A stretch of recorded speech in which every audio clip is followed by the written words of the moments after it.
Bapak, Ibu, Saudara, dan Saudariku yang saya kasihi, saya Pastor Pislawe SVD. Saya akan membawakan renungan pada Minggu Advent pertama di bawah tema Saatnya Menyalakan Api Pengharapan di Tengah Dunia yang Semakin Runyam. Namun terdahulunya saya menyampaikan selamat memasuki tahun liturgi yang baru, yaitu tahun C. Dan ingat, setiap tahun liturgi yang baru kita mulai dengan masa Adventus. Dan dalam masa Adventus ini ada satu dua hal simbolis yang ingin saya perkenalkan atau angkat ke permukaan kesadaran kita untuk membantu kita menghayati masa ini sebelum kita masuk ke permenungan tentang sari firman hari ini.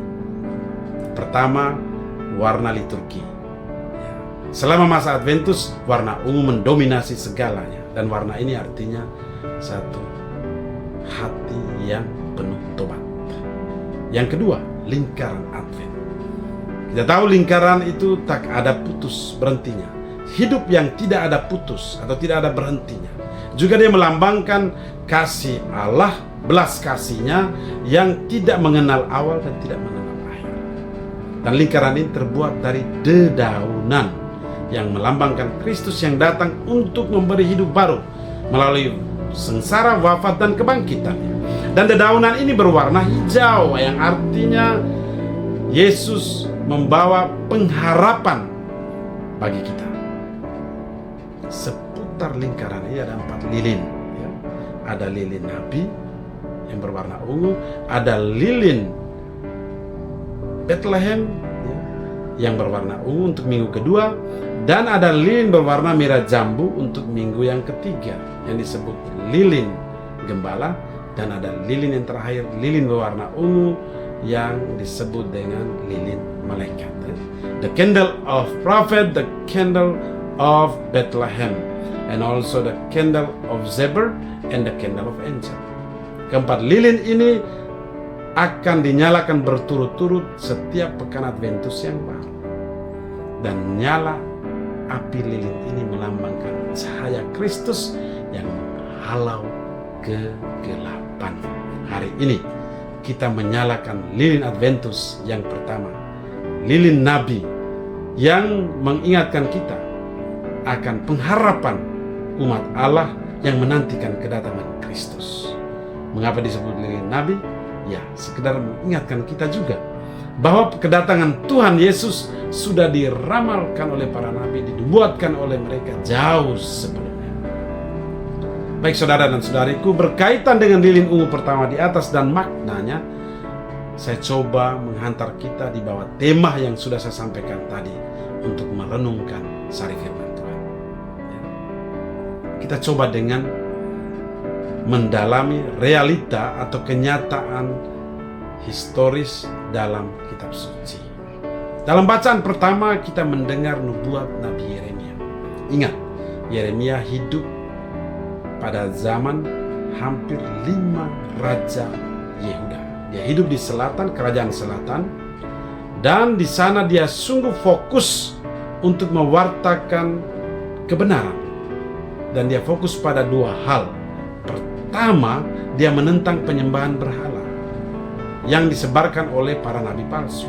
Yang kedua, dia menentang ketidakadilan, khususnya yang dipraktikkan oleh para imam yang menggunakan jabatannya untuk mengeruk keuntungan dari orang-orang kecil. Baik, situasi atau konteks di atas sama juga pada zaman Yesus, di mana kaum elit Yahudi sungguh menggunakan jabatannya untuk menindas orang-orang kecil. Inilah yang ditentang oleh Yesus. Yesus sungguh membawa harapan yang baru untuk semua yang terpinggirkan atau yang ditindas. Santo Paulus pun sama. Dia menulis kepada jemaat di Tesalonika, jemaat yang lagi menghadapi tantangan yang luar biasa. Tantangan apa? Ya, karena ada perpecahan, konflik antara orang Yahudi dalam jemaat ini.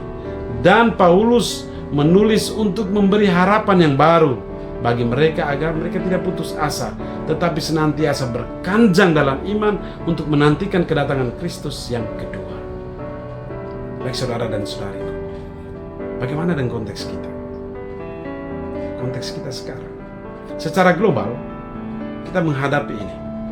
Pertama, perang antara Israel melawan Iran dan proksi-proksi Hezbollah, Houthi, Hamas. Dan ini sudah menelan ribuan korban dan kerusakan infrastruktur yang luar biasa. Sama halnya dengan perang antara Rusia dan Ukraina. Kehancuran luar biasa. Korban berjatuhan juga dalam jumlah yang besar. Ini kenyataan pertama. Kenyataan yang kedua, kita menyaksikan dominasi kaum oligarki. Dan dominasi mereka ini lebih pada penguasaan proyek-proyek raksasa seperti pertambangan, food estate. Dan proyek-proyek ini merugikan orang-orang kecil dan lebih lagi merusakkan lingkungan. Kenyataan yang ketiga, ada degradasi nilai. Degradasi nilai-nilai kemanusiaan universal yang lebih dipengaruhi oleh karena apa? Karena modernitas yang sungguh didominasi oleh zaman yang semakin digital. Baik saudara dan saudariku, menghadapi kenyataan ini, mari kita coba refleksikan. Apa kehendak Tuhan bagi kita? Apa kehendaknya bagi kita? Dan apa yang sedang Tuhan sampaikan kepada kita di Minggu Adventus yang pertama ini? Baik, saya boleh katakan, Tuhan menghendaki agar kita sungguh-sungguh berpaling kepada Kristus. Kita berpaling kepadanya. Kita berpaling kepada Dia yang membawa harapan baru bagi kita, harapan untuk senantiasa membarui diri, membarui diri, menyiapkan kedatangannya pertama maupun kedatangannya pada akhir zaman. Konkretnya seperti apa? Ya, saya mengajak kita untuk mulai dengan hal yang sederhana. Mulai dari dalam diri kita, dari dalam keluarga kita, komunitas di mana kita berada. Kita mulai dengan mencintai sesama dengan tulus dan setia. Mencintai suami, mencintai istri, anak-anak, tetangga, rekan kerja, orang-orang yang menderita di sekeliling kita. Kita mulai dengan mengampuni. Mulai dengan mengampuni dengan tulus semua yang bersalah kepada kita. Kita mulai dengan cara berbagi dengan tulus apa yang kita punya kepada orang-orang miskin yang menderita, baik di seputar lingkaran kehidupan kita maupun mereka yang ada di tempat jauh, di tempat pengungsian oleh karena bencana alam, oleh karena peperangan. Ingat, meskipun kita mulai dengan praktek-praktek cinta kasih yang sederhana, yang kecil, kita sesungguhnya sedang menyalakan lilin harapan dalam hati kita masing-masing untuk merayakan kedatangan Kristus ke dalam dunia maupun untuk menantikan kedatangan Dia yang kedua pada akhir zaman. Mari kita saling mendoakan untuk tujuan-tujuan luhur di atas. Tuhan memberkati.